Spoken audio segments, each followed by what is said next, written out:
2025년 올해 우리 교회의 주제는 생명의 풍요로움이 우리에게 이렇게 정했습니다.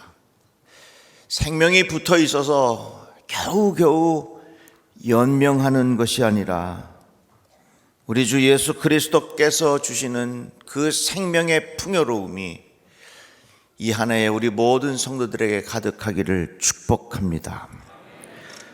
요한복음 10장에 보면 예수께서 이렇게 말씀하셨습니다. 도둑이 오는 것은 도둑질하고 죽이고 멸망시키려는 것뿐이요, 내가 온 것은 양으로 생명을 얻게 하고 더 풍성히 얻게 하려는 것이라. 양으로 생명을 얻게 하고 더 풍성히 얻게 하려는 것이라, 이 말씀입니다. 생명의 풍요로움이 가득하기를 바라는 주님의 마음을 우리에게 전해 주신 것입니다. 저는 이 생명이라는 단어가 참 좋습니다. 생명이라는 단어는 이거는 나의 단어처럼 느껴집니다. 그래서 길을 가다가 무슨 물이 생명을 살립니다 그러면 저 생명이란 단어 저건 내 단어인데 왜 나한테 허락도 안 받고 썼나, 그렇게 느껴질 정도로 그 생명이란 단어가 정말 나에게는 굉장히 중요하게 여겨집니다. 아무리 의학기술이 발달했다 할지라도 생명을 만들어낼 수가 없습니다. 생명은 하나님께서 주신 것이고 생명을 거두어 가시는 이도 하나님이십니다. 그래서 죽고 사는 것의 근본은 하나님께 달려있다고 인정하고 살아가는 것이 훨씬 지혜롭고 평안하게 살아갈 수 있는 방법입니다.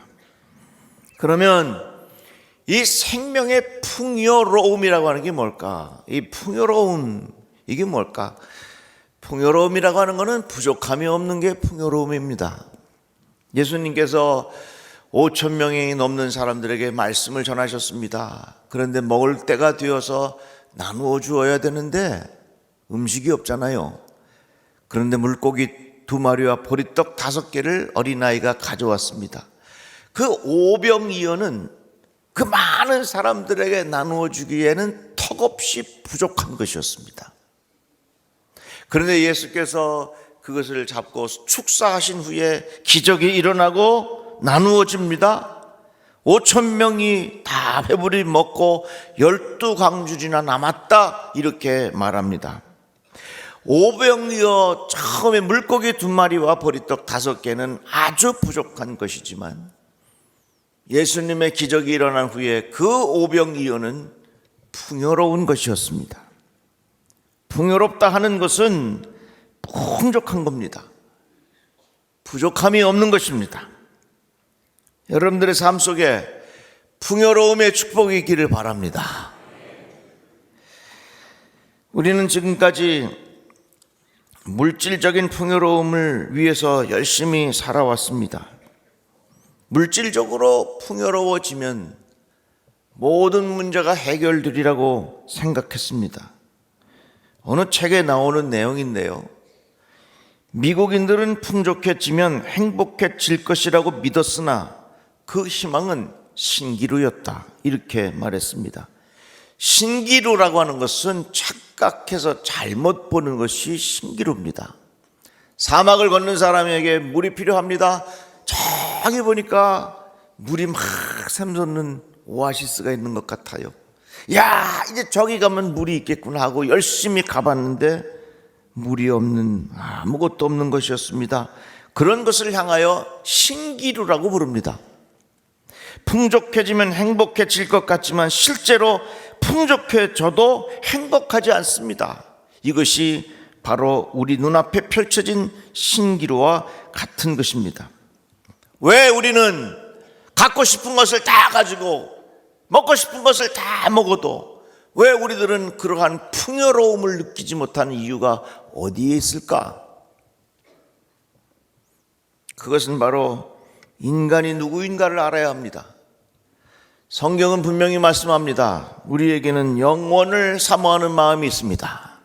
한번 따라해 봅시다. 나에게 영혼을 사모하는 마음이 있습니다. 그게 영혼이요. 그 영혼을 사모하는 마음을 하나님께서 어디에 주셨느냐? 가장 중심에 주셨어요. 그래서 그 영혼을 사모하는 마음 가장 중심에 두신 그 마음에 영원한 하나님이 살아계시면 거기에는 풍요로움이 있는 거예요. 평안이 있는 거예요. 기쁨이 있는 거라 그 말입니다. 전도서 말씀에 보면 하나님이 모든 것을 지으시되 때를 따라 아름답게 하셨고 또 사람들에게는 영혼을 사모하는 마음을 주셨다. 그러나 하나님이 하시는 일의 시종을 사람으로 측량할 수 없게 하셨도다. 성경은 그렇게 말씀하고 있습니다. 왜 우리 인간들은 죽음을 두려워합니까? 여러분 병원에 가가지고서 건강진단 받아봐요. 선생님이 이렇게 하면서 이게 뭐야, 이거 큰일 났네, 이거 어떡하지? 그러면 우리 초죽음 돼서 다 올 거예요. 다. 왜 우리 인간은 죽음을 두려워하느냐? 분명한 이유가 있어요. 하나님께서 우리들의 마음속에 영혼을 사모하는 마음을 주셨는데 죽음이라고 하는 것은 영혼으로 가는데 딱 단절된 것 같으니까 죽음이 우리에게 두려운 거예요. 여러분들 말이 통하신다면 집에 가셔서 키우는 강아지한테 물어보세요. 너도 죽는 게 두렵냐고.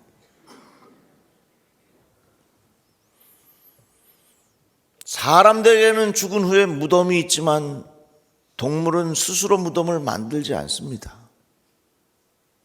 사람에게는 죽음이라고 하는 것이 굉장히 크게 느껴지기 때문에 무덤을 만듭니다. 과거에 권력이 있었던 사람들의 무덤은 영원히 살 것을 생각하면서, 예를 들자면 피라밋과 같은 것들은 무덤이지만 그 무덤에서 영원을 생각하는 꿈이 그 안에 담겨진 겁니다. 왜 우리들은 죽음을 두려워하느냐? 우리 마음속에 영혼을 사모하는 마음이 있기 때문에 죽음을 두려워하는 것입니다. 그것만 봐도 우리는 내 안에 영혼을 사모하는 마음, 영혼이 있다는 사실을 우리가 깨닫게 되는 겁니다. 그런데 중요한 것은 세상의 풍요로움이 아무리 우리 안에 가득 찬다 할지라도 여전히 우리들은 부족함을 느낍니다. 풍요로움을 모릅니다. 왜? 우리 마음속에는 영원을 사모하는 마음이 있기 때문에 그래요. 오히려 더 많은 것을 갖고 있기 때문에 우리 마음에는 근심 걱정이 많아질 수 있습니다. 영국 옥스퍼드 대학교 출판부가 2024년에 올해의 단어를 정했습니다. 그것을 브레인 롯이라는 말을 써가지고 우리의 뇌가 점점 썩어져 간다, 이런 표현을 올해의 키워드로 삼았습니다. 이 내용이 뭐냐면 우리의 뇌에 너무 많은 정보들을 알고 너무 많은 정보들이 우리 안에 입력되어 있고 이 세상의 가짜 정보, 가짜 뉴스들이 우리 안에 너무너무 차고 넘쳐가지고 우리 브레인, 뇌가 썩었다는 얘기예요. 이건 우리 뇌뿐만 아니라 우리 몸의 구조가 그래요. 더 많이,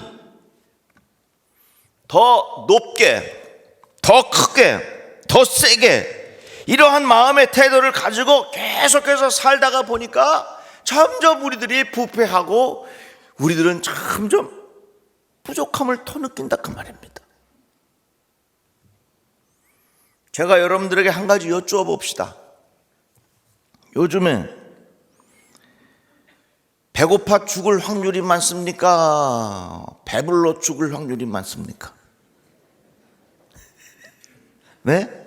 웃지만 말고 대답 좀 해보세요. 요즘에 배고파 죽는 게 아니라 배불러 죽는 거예요.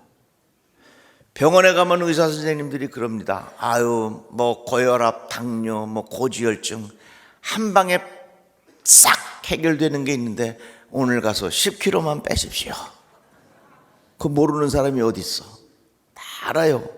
그러니까 요즘은 배고파 죽는 게 아니라 배불러 죽는 시대예요. 나 이제부터 살 빼야지. 내가 오늘 2부 예배 올라오는데 어떤 성가대원이 나를 딱 보더니 목사님 날씬해지셨습니다 그러더라고. 일단은 기분은 좋은데 나의 실체는 그렇지 않습니다. 왜 우리들은 먹는 걸 줄여야 되겠다고 생각하면서 음식 앞에만 보면 그렇게 마음이 약해지는지 모르겠어요. 참으로 이상해요. 풍요를 누린다고 하는 것이 점점 우리들은 미궁으로 들어가고 마음의 여유가 없고 성난 사람처럼 발톱을 숨기면서 살아가는 경우가 얼마나 많아요. 요즘 우리 사회가 굉장히 혼란스러운데 정치권에 있는 분들은 얼마나 똑똑한 사람들이요. 아무나 그 자리에 가. 정말 공부 많이 하고 책 많이 하고 법도 많이 알고. 근데 왜 이 모양이요? 여러분 분명히 알아야 돼요. 세상의 지식을 통해서 우리의 문제를 해결할 수가 없어. 내가 가진 소유를 통해서 마음의 풍요로움의 문제를 해결할 수가 없단 말이에요. 그래서 오히려 우리들은 더 많은 것을 알고 있기 때문에 내 머리가, 많은 정보가 내 안에 있기 때문에 내 머리가 어떻게 된다고? 부패하고 있다는 얘기예요. 그러면 우리들은 어디서부터 해결책을 찾아야 되느냐? 오늘 본문의 말씀, 목자와 양과의 관계를 통해서 우리에게 진리를 가르쳐 줍니다. 여러분, 생명의 풍요로움이 우리에게 있기를 주님의 이름으로 축복합니다. 이 말씀을 잘 이해하려면 양의 상태를 보면 돼요.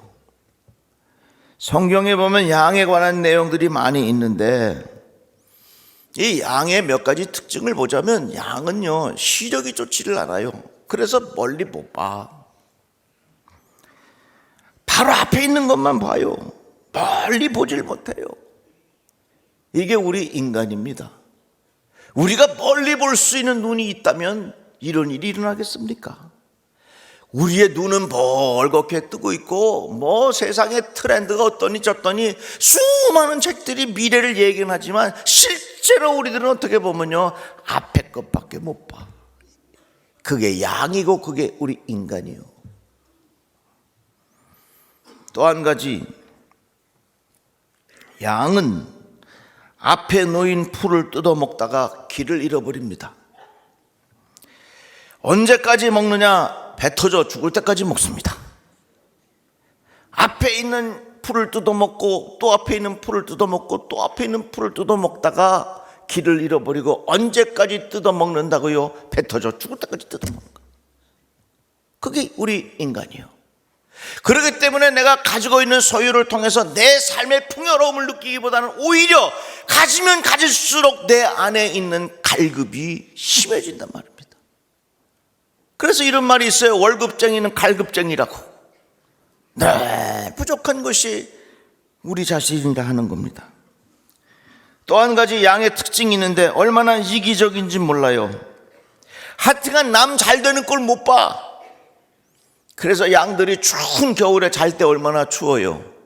근데 양들이 같이 모여서 서로 부딪히 자면 좋잖아요. 덜 춥잖아. 근데 떨어져 자. 왜? 같이 모여서 자서 나 때문에 저놈이 따뜻하게 자면 안 된다 생각해서 떨어져 자는 거예요. 또 여름에는 양들이 모여 자. 왜 모여 자느냐? 이 더운데 뭐라 모여서 모여 자. 떨어져 자야지. 그런데 떨어져 자서 내가 저놈이 시원하게 자면 어떡하냐? 그거 못 봐갖고서 같이 붙어 잔다는 거예요. 웃지만 우리가 그러고 살아요. 어떻게 보면 우리들은 멀리 보지 못하고 눈앞에 있는 이득만 따라 살아가면서 이기적으로 살아가는 것이 우리들의 삶의 모습이라 그 말입니다. 그렇기 때문에 우리들은 이 세상에 많은 것들을 가져도 절대로 내 마음에 뭐가 없어? 풍요로움이 없는 거야. 양의 또 한 가지 특징이 있는데요, 귀가 얇아. 하여튼 소리를 잘 들어.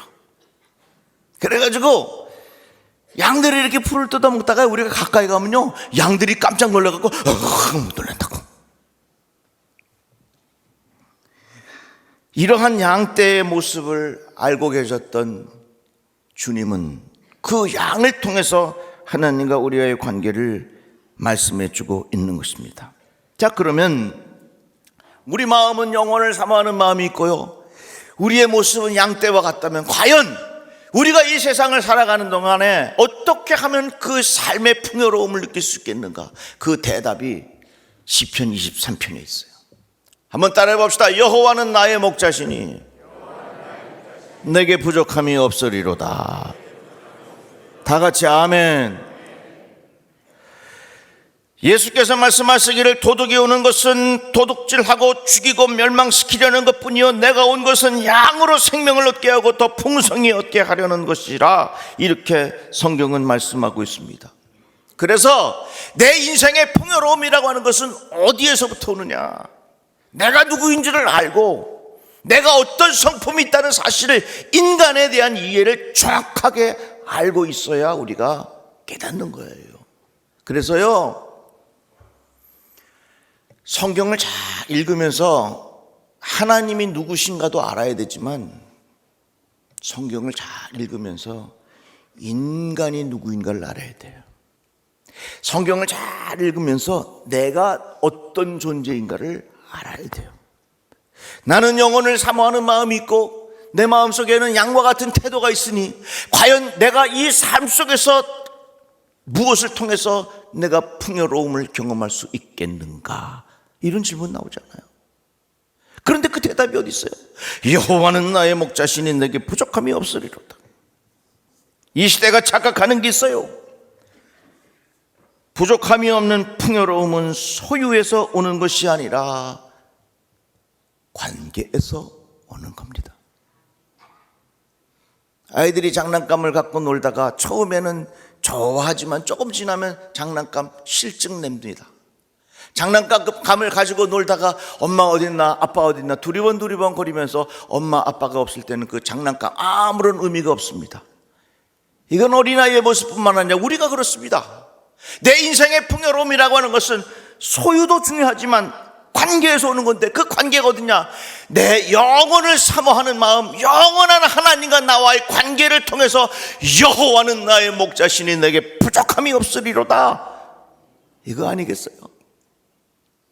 그래서 여러분, 생명이 주는 풍요로움이 우리 안에 있기를 축복합니다. 내 안에 예수님 살아계셔서 여호와는 나의 목자시니 내게 부족함이 없으리로다. 세상의 어떤 것으로도 채울 수 없는 은혜가 내 안에 있게 하여 주셔서 내 안에 풍요로운 하나님의 은총이 가득하게 하여 주시옵소서. 예수께서 말씀하셨어요. 삼가 모든 탐심을 물리치라. 사람의 생명이 그 소유에 넉넉한 데 있지 아니하니라. 성경은 우리에게 말씀하고 있습니다.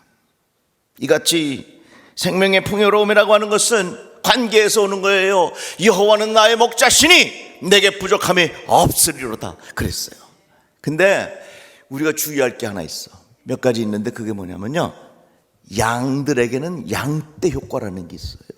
몰려다녀. 한 놈이 절로 가면 다 쫓아가. 이 양떼 효과라고 하는 표현이 투자하는 사람들에게서 나온 이야기인데요, 한 사람이 이게 여기에 투자하면 돈 된다 그러면 그냥 사람들이 전부 다 그거 팔고 다니고 가. 이걸 양떼 효과라 그러는데, 양떼 효과가 우리의 정신적인 세계에도 쫙 퍼져 있어. 특별히 우리 대한민국은요, 한민족이기 때문에 쏠림 현상이 대단히 심해. 뭐가 좋다 그러면 나만 아는 게 없어 싹 밀려가. 전에 한번 비타민 C가 좋다고 하니까 이 동네에 비타민 C가 말랐어 아주 그냥. 여러분, 이 시대에 무신론적인 사고방식을 가지고 있는 사람들이 얼마나 많아요. 하나님 없다 말하는 사람들이 얼마나 많아요. 예수 믿고 진실하게 살아가는 사람들을 향하여 비아냥거리는 사람들의 태도가 우리 주변에 얼마나 많냐 그 말이에요. 이게 이 시대의 흐름처럼, 양떼 효과처럼 이 시대가 확 흘러가고 있어.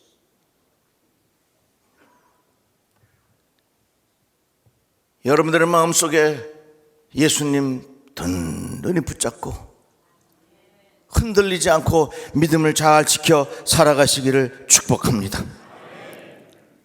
양은 또 한 가지가 있는데 귀가 얇아. 그래서 소리를 잘 들어. 누가 뭐라고 하면 그게 확 쏠려. 누가 저라고 하면 저렇게 확 쏠려. 지금 우리 신앙생활 하는데 큰 도전이 하나가 뭐냐면 그게 유튜브요. 유튜브에는요 가짜 뉴스도 많고 성경을 이야기하는데 그 성경을 이야기하는 주체가 이단인 경우가 얼마나 많은지 몰라요. 그러니까 아무 유튜브나 보면서 그냥 헷갈려가면서 목사님 이거 어떻게 된 거예요? 여러분, 유튜브 믿지 마시고 하나님의 말씀을 믿고 사시오. 다 같이 아멘. 물론 우리가 그것을 아예 안 볼 수는 없겠지만 분별력이 있어야 된다 그 말이에요. 양들은 누가 뭐라 그러면 금방 그 마음에 싹 쏠리는데 그 깊은 영적인 지조를 가지고 우리의 믿음이 흔들림이 없이 예수 따라 동행하며 부족함이 없는 풍성한 은혜가 우리 모든 성도들에게 임하기를 주의 이름으로 축원합니다. 하나님 감사합니다. 주의 말씀을 들었습니다.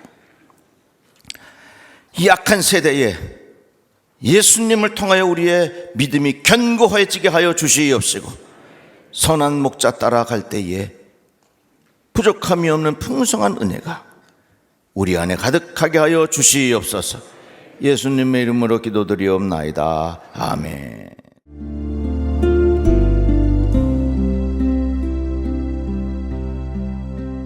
내 평생 살아온 길 뒤를 돌아보니 걸음마다 자옥마다 모두 죄뿐입니다. 우리 죄를 사신 주의 은혜 크시니 골고다의 언덕길 주님 바라봅니다. 나같이 못난 인간 주님께서 살리려 하늘나라 영광 보좌 모두 버리시었네. 낮고 낮은 세상에 사람 형상 입으신 하나님의 큰 사랑 어디에 다견주리.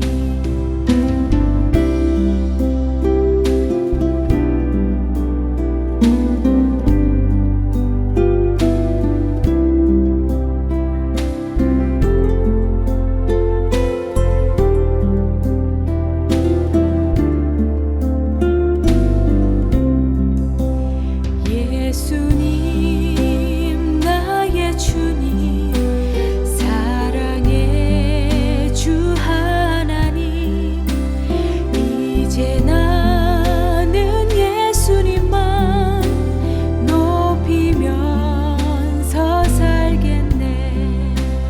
나의 남은 인생을 주와 동행하면서